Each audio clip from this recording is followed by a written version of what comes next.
અમદાવાદમાં હેન્ડલૂમ એક્સપોનું આયોજન. અમદાવાદ ખાતે વસ્ત્ર મંત્રાલયના સહયોગે ભારતીય સંસ્કૃતિને ઉજાગર કરતું ભવ્ય હેન્ડલૂમ એક્સપોનું કરાયું આયોજન. 18થી 24 માર્ચ ચાલશે આ એક્સપો.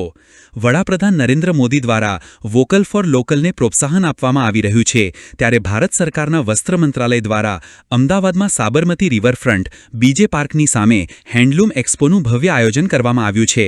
આ એક્સપોમાં ગુજરાત, હરિયાણા, બિહાર, લદ્દાખ, રાજસ્થાન, તેલંગાણા, ઉત્તર પ્રદેશ, મધ્યપ્રદેશ સહિત દેશભરમાંથી 44 જેટલા સ્ટોલ લગાવવામાં આવ્યા છે, જેમાં ભારતીય સંસ્કૃતિની ઝાંખી આપતા પરંપરાગત વસ્ત્રો અને સાથે જ આધુનિક ડિઝાઇન અને ટ્રેન્ડી ફેશનનો અદ્ભુત સમન્વય જોવા મળી રહ્યો છે.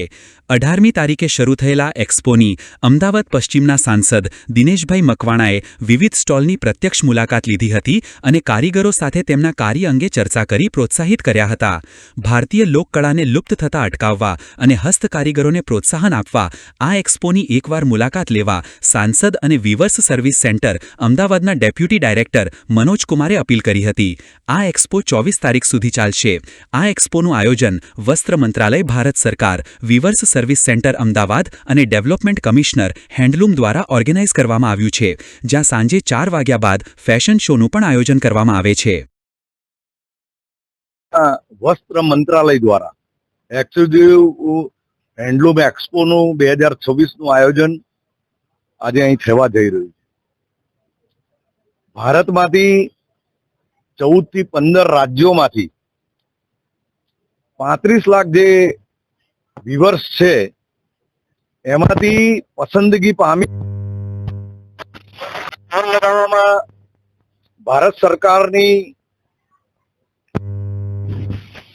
આવવા જવાનું ભાડું ત્યાં નિઃશુલ્ક સ્ટોલ સાબરમતી રિવરફ્રન્ટ ઉપર લગાવીને એ અહીંથી 7 દિવસ એમણે જે હાથ બનાવટથી જે શાલ બનાવી છે, સાડી બનાવી છે, કે હાથ વણાટના જે પણ કોઈ વસ્ત્રો બનાવ્યા છે, અને ખાસ કરીને હું લાખ અભિનંદન આપીશ દેશના યશસ્વી વડાપ્રધાન નરેન્દ્ર મોદી સાહેબને કે આવી યોજનાઓ દ્વારા આખા ભારત દેશની અંદર 35 લાખ હાથ વણાટના કર્મચારીઓ છે, અને એ ક્યાંક ને ક્યાંક એ અમદાવાદ જેવા મેટ્રો સિટીની અંદર પોતાની આ બનાવટ વેચીને પોતાનું ભરણ પોષણ કરી શકે અને એમને પ્રોત્સાહન આપવા માટેનો આ ભગીરથ પ્રયત્ન થઈ રહ્યો છે. ત્યારે વસ્ત્ર મંત્રાલયના અધિકારીઓ, મંત્રીશ્રીઓ અને એમનો પણ હું આભાર માનું છું. આ સ્ટોલની મેં મુલાકાત લીધી. આ મુલાકાતની અંદર નેશનલ એવોર્ડ, કબીર એવોર્ડ મેળવેલા લોકો પણ અહીંયા હાજર છે, અને મને કહેતા એટલો આનંદ થાય છે કે ગુજરાતના પટોળાની વાત હોય કે મધ્યપ્રદેશ, લદ્દાખથી પણ 2 બહેનો અહીંયા એમની જે વખણાતી વસ્તુઓ લઈને, જે હાથ બનાવટથી બની જે લઈને અહીંયા વેચવા આવ્યા છે. મને વિશ્વાસ છે કે ભારત સરકારના ભગીરથ પ્રયત્ન, આ 35 લાખ વ્યુઅર્સોને પ્રોત્સાહન આપવાનો ભગીરથ પ્રયત્ન એ સાર્થક નીવડશે, અને 7 દિવસ પછી આ શહેરની અંદરથી જ્યારે આ જે 44 સ્ટોરના લોકો જશે ત્યારે આનંદથી ઝૂમી જશે. પરંતુ ખાસ કરીને ભારત સરકારનો હું આભાર માનું છું કે આવા નાના ગજાના વેપારીઓને પણ પ્રોત્સાહન આપવાનો ભગીરથ પ્રયત્ન કર્યો છે. ફરીથી દેશના વડાપ્રધાન નરેન્દ્ર મોદી સાહેબનો લાખ આભાર માનું છું. भारत माता की जय, वंदे मातरम. ये भारत सरकार के वस्त्र मंत्रालय के तहत देसी हैंडलूम के तहत वीवर सर्विस सेंटर अहमदाबाद की तरफ से एक्सक्लूसिव हैंडलूम एक्सपो लगाया गया है. यह 18 मार्च को इनोग्रेट हुआ, 24 मार्च तक ये चलेगा. इसमें 44 स्टॉल्स लगाए गए हैं, जिसमें 14 स्टेट्स के कारीगर अपने आकर के और अपने हुनर का प्रदर्शन कर रहे हैं और अपने जो प्रोडक्ट है उसको बेच रहे हैं. इसमें भारत सरकार के द्वारा इनको हम फ्री में स्टॉल दे रहे हैं, TADA भी दे रहे हैं. फ्रिट चार्जेस इनको सामान लाने के लिए भी हम इनका यहाँ से अपने ऑफिस से इस कार्यक्रम के तहत दे रहे हैं.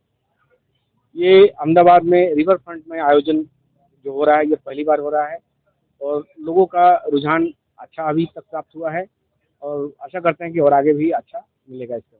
आज यहाँ पर जो 14 स्टेट के जो स्टॉल्स लेके आए हैं जो हमारे कारीगर, उनमें गुजरात के पटोला, तंगालिया, कच्छ के साड़ियाँ, कच्छ के स्टॉल, उसके बाद मध्य प्रदेश की चंदेरी, महेश्वरी, बंगाल का जामदानी, और इस तरह से स्टॉल है। बिहार का आपका तसर सिल्क है, भागलपुर का तसर है, और इसके बाद आपके लद्दाख का वुलन आइटम है, जो वुलन का शॉल है। और इस तरह से सारे स्टेट के अपने अपनी जो खास वस्तुएं हैं वो प्रदर्शित की जा रही है और बेची जा रही है। लेकिन इस स्टॉल, ये जो कार्यक्रम लगाया जा रहा है, भारत सरकार के मार्केटिंग प्रमोशन स्कीम के तहत लगाया जा रहा है।